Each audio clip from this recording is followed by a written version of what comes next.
You ever have one of those moments, the kind where you're just waiting for a word of encouragement, and nothing comes?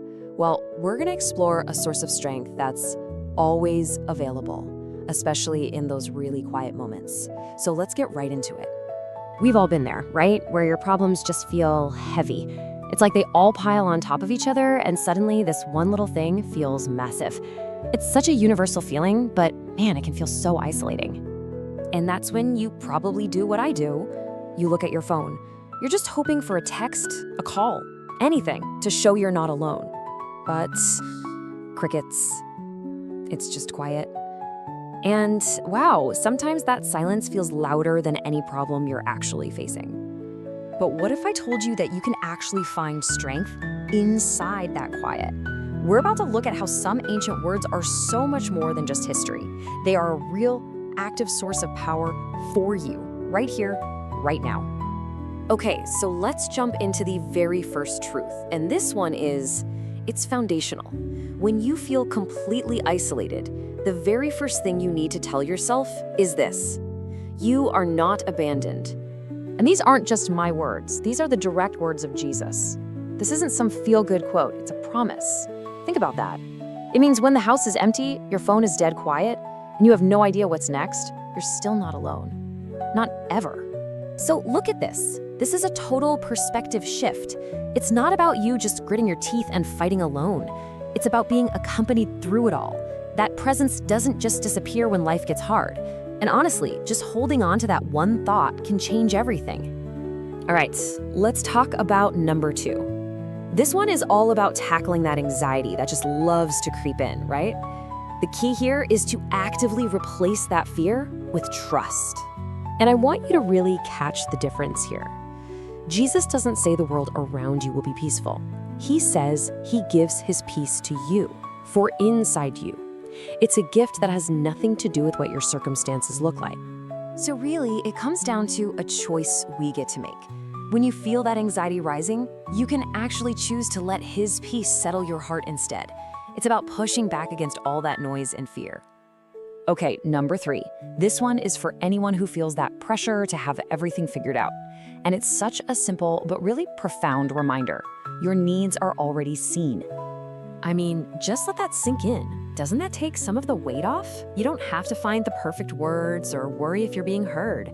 Your needs, they aren't a secret. They're already known.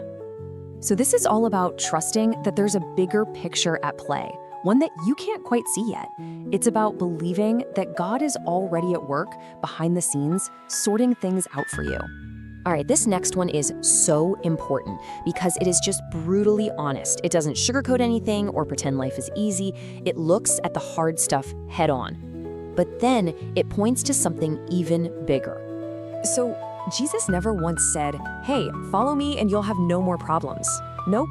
In fact, he pretty much guaranteed you would have them. But here's the kicker. The promise was never about avoiding trouble. The promise was about the ultimate victory over the trouble. So this means that every single struggle you're facing right now, it's just one chapter in a much bigger story. And the best part? The end of that story is already written, and it's victory. Knowing that completely changes how you look at the challenges of today, doesn't it? Okay, let's shift gears a bit and look forward. This truth is for those times when the future just feels like a big question mark. It's all about understanding God's character as someone who prepares the way. Now, this verse is obviously talking about eternity, but it also shows us something so powerful about how God works right now. He is always preparing things ahead of time, opportunities, blessings, good things that you can't even imagine yet. So when your life feels completely chaotic and you have no plan, this is what you hold on to. Where you have uncertainty, he has preparation. He's already working on things you can't see, and that is a rock-solid reason to have hope. And that brings us to our final truth for self-encouragement. This is all about the incredible power that's packed into your own belief, even if your faith feels tiny right now. But let's be really clear what we mean by beliefs. Faith isn't about sticking your head in the sand and pretending your problems aren't real. Not at all. It's about looking those problems right in the eye and declaring that God is so much bigger. And again, it's a choice between despair and faith. Even just a tiny spark, a simple decision to trust instead of give up, that is something God can grab onto and work with. And that little spark can absolutely change everything. So, when you're all alone with your thoughts, just remember this. The silence, the struggle, that feeling of uncertainty, that is not the final word. These promises we've talked about, they've been strengthening people for generations. And now, it's your turn. Your story is absolutely not over. So please, don't let the silence be the only voice you hear today. Let these truths get in there and make some room for hope to breathe again. So, I guess the only real question is, which one of these are you going to hold on to right now?